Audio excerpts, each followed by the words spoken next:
Halo dulur-dulur konco Nono, jumpa lagi dengan saya Mas Nono di 3M Bacot, Banding-banding ke dan Maido. Maido itu yang paling seru. Oke, tapi untuk kali ini saya akan bahas tentang 5 ide usaha atau 5 bisnis yang sangat berprospek untuk dijalankan di desa. 5. Apa saja itu? Sebelum kita bahas 5 ide bisnis yang prospek di desa, jangan lupa subscribe dulu di Koncono channel. Oke, mulai dari yang nomor 5. Ide bisnis yang baik, yang prospeknya bagus di desa. Yang kelima itu adalah toko bahan-bahan bangunan. Toko bahan bangunan merupakan prospek yang bagus di desa, tapi memerlukan modal yang lumayan banyak, lumayan besar. Tapi memang rata-rata kalau hidup di desa itu rata-rata modalnya juga bisa dicari dulu dengan bekerja di luar negeri, kemudian bisa menjual asetnya untuk modal usaha buka toko bangunan. Kenapa kok demikian? Karena di desa pasti akan memerlukan pembangunan yang sangat-sangat pesat. Di desa itu banyak yang mulai membangun rumah, mulai besar-besar, bagus, dan lain sebagainya. Jadi prospek toko bangunan itu sangat-sangat luar biasa. Oke, yang keempat, selain toko bangunan, prospek yang bagus adalah beternak. Beternak itu adalah merupakan prospek yang bagus di desa, entah beternak ayam, entah beternak bebek, kemudian ada kambing, ada sapi. Namun kalau sapi atau kambing mungkin memerlukan modal yang sangat besar, tapi kalau ayam itu mungkin bisa berawal dari hobi saja yang kemudian bisa dikembangkan, bisa menjadikan ide bisnis. Apalagi ayam kampung harganya mahal. Kalau ayam ayam potong itu mungkin kita perlu ada kerjasama dengan pabrik-pabrik yang mungkin bisa diajak kerjasama, memberikan bibit, kemudian pakan, dan kita menyediakan tempat. Oke. Untuk yang ketiga, yang prospek sekali di desa adalah bertani. Nah, ini bertani itu dalam artian, ini yang saya bahas adalah bertani di lahan, dalam artian menanam padi, jagung, dan lain sebagainya. Itu adalah suatu prospek yang bagus dilaksanakan di desa, mengingat di desa itu mempunyai lahan yang luar biasa banyak. Jadi kalau yang mempunyai lahan banyak itu bisa memulainya dengan bertani. Jadi jangan pernah malu untuk bertani. Kenapa demikian? Karena semakin lama semakin modernnya zaman, itu pasti orang-orang yang bertani itu akan semakin sedikit.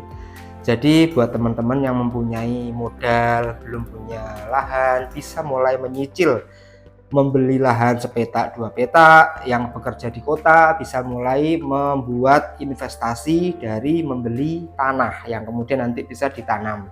Oke. Kemudian yang kedua yang berprospek di desa adalah, buat teman-teman semua memerlukan modal kecil, bertani juga. Namun ini kita bertaninya di hidroponik. Nah, kalau hidroponik itu mungkin terdengar agak-agak kurang begitu familiar di desa ya.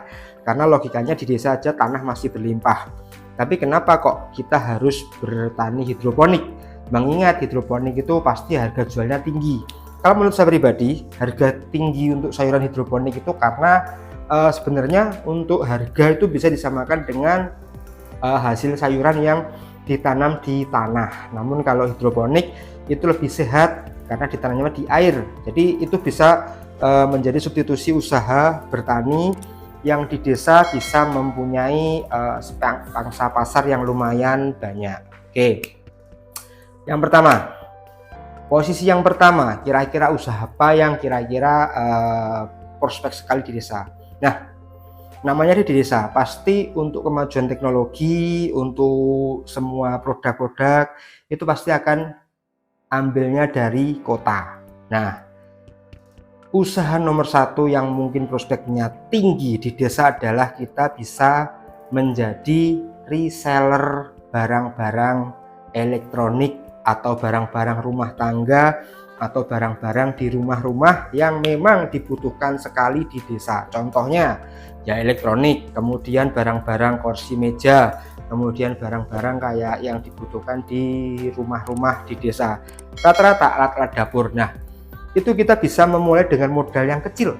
Contohnya, kita bekerja di kota atau di Surabaya misalnya, atau di Jakarta atau dimanapun.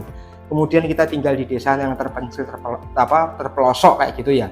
Nah, kita bisa waktu kita pulang ke desa, itu kita bisa membawa sedikit barang yang kemudian ditawarkan di desa. Kemudian kita bisa tawarkan ke tetangga dulu. Ada titip atau just tip barang-barang kota. Hasilnya kita simpan dulu dan kemudian ketika modal sudah lumayan banyak, kita bisa buka toko di desa yang menjual semua peralatan dari kota. Nah, itu dia.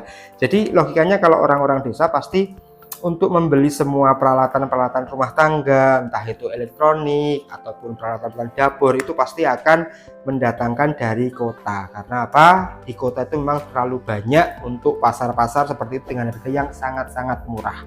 Atau mungkin kita bisa mengimpor sendiri. Nah, jadi kalau di desa itu yang prospek memang kita harus pula di kota, dijual di desa. Nah, itu sedikit banyak yang bisa saya sampaikan kepada teman-teman semua. 5 usaha atau 5 ide bisnis yang bisa jalan di desa dan mempunyai prospek yang sangat bagus. Oke, demikian dulu yang bisa saya sampaikan. Sampai jumpa lagi di Koncolano Channel. Jangan lupa like, komen, dan subscribe. Oke, sampai jumpa.